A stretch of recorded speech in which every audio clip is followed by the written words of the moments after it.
Hi hello नमस्कार। आज बनामा में बिरी बरा। तो पूरा क्रिस्पी बिरी बरा केनता बनामा काई काड़ा देईगिरी बनामा जे चलो आगरी देखमा। आ जेन जेन माने मोर चैनल रे नुआ प्लीज सब्सक्राइब करी देबे। आ वीडियोटा बिना स्किप करी लास्ट जाकर देखबे। आ जदी फेसबुक रे देखुछन तले पेजटा फॉलो कर देबे। तो इने बिरी उठे किना नहीं छे इटा 2-3 थर भल से पानी रे धुई देमा।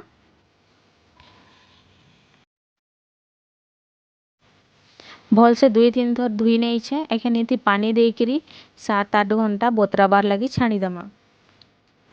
8 घंटा हो गला बिरीटा देखो बढ़िया से बतरी जाइछे।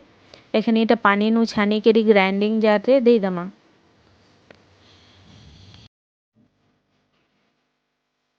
पानी 3-4 चामच लेखे दे देमा आ ग्राइंड कर देमा।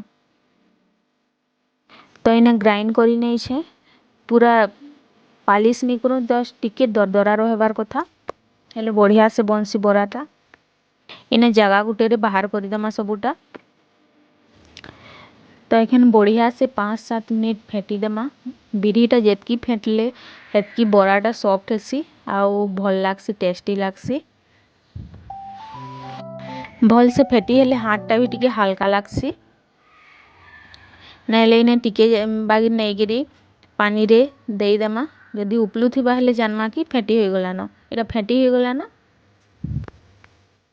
तो एखन एथि दे देमा मीडियम साइज रो प्याज गुटे काटी करी रखिथिले। कंचा मरची छोट छोट करी काटी देमा। अदा इटा नड़िया नड़िया देले टिके टेस्ट लागसी। इटा करी पत्ता धनिया पत्ता आउ जीरा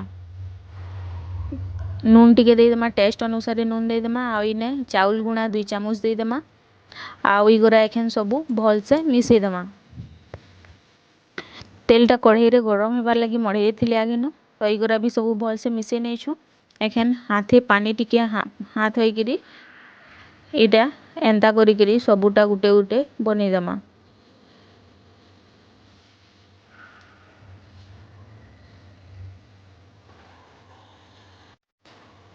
कढ़ाई थी जेतकी धरावा हेंता हिसाब रे गुटे गुटे करी सबूटा बने करी दे देमा।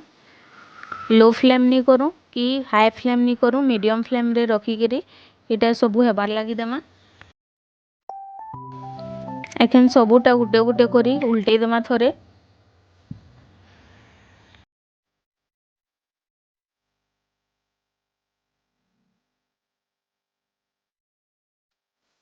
दुई साइडटा भल से क्रिस्पी हेबार लगी देमा। आ थरे उल्टे देमा सबूटा गुटे गुटे करी एंता ये भलिया।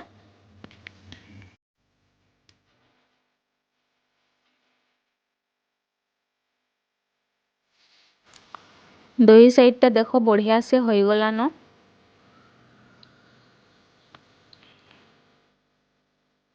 तो एखन इगोरा सबू बाहर करी करी प्लेट गुटे रे दे देमा। तो इने हमर टेस्टी क्रिस्पी बिरी बरा बनी करी रेडी हो गला। आपण माने भी थोड़े इस टाइप रे बने देखबे खाई देखबे आ केनता लागबा जे कमेंट रे बताबे। बहुत टेस्टी लगी थी। तो आज रो लगी थैंक यू बाय बाय।